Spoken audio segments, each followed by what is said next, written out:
is very, very, very hot. Canberra are looking to take something from the series. They lost game 1 6-0, game 2 5-1, and last night 10-4. Good evening and welcome to our commentary box.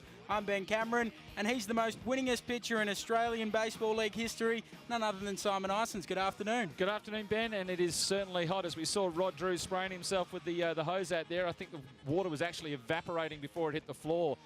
Canberra are in trouble. They are bona fide in something from this final game of this series here in Perth. Well, as you can see there, they're only one game clear of Melbourne. What they need to do is establish a break. They do not want to be chased by the pack. Perth Heat keep rolling. We're looking at a 16-7 win. They're going over to Canberra with a lot of momentum in there.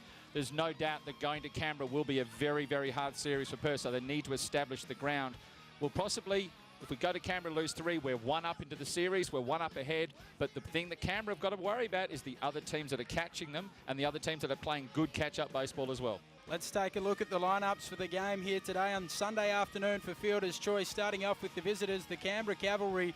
John Bertie, the centre fielder, leads off. The designated hitter, Shane Obtees, bats 2. Casey Frawley, the 2-time reigning player of the week in the Australian Baseball League, he's at short and bats 3. Jeremy Barnes, the second baseman, bats clean-up. Jack Murphy, the third baseman today, he bats 5. Then it's Michael Wells, the first baseman. Jason Sloan, the left fielder. Robbie Perkins, the catcher, he bats 8. And Antonio Callaway, the right fielder, who bats 9. The starting pitcher, Stephen Chambers, for the Canberra Cavalry. For the home side, the Perth Heat, Corey 13-14 with a 9.69 ERA compared to his 1-1 win-loss record at night with a 5.65 ERA. How big a difference is that? It makes a huge difference when you talk about confidence as a pitcher, because I know when I was pitching at night, it was a lot easier to throw where required. Schmitty is a contact type of pitcher. He is always going to make contact. He's not going to overpower you. He's got a very heavy fastball. And it's going to be an interesting battle. It'll be interesting to see how the Canberra guys take to him. He's notorious for changing his speeds up and down, in and out. And he, at times being a lefty, he does tend to pitch backwards as well. But 37 degrees Celsius as we get this one underway. You can understand why a number of the patrons might not have shown up today. It looks relatively empty behind home dish. But they are continuing to file in.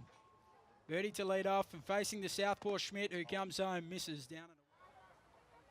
He's given up his job for 3 months to play for the Canberra Cavalry. Schmidt's 1-2. Wells grounds it. Slow roller left side. One comes in. Looks to turn the double play. The throw to first. In time and the out is made. The Perth Heat turn the double play. And they've now retired 2 in the top of the... He wasn't full. It was a curveball up in the air. Drops some good bat on it. And you'll see Bertie. You see Sloan underneath it. Bertie comes right underneath him, controlling it.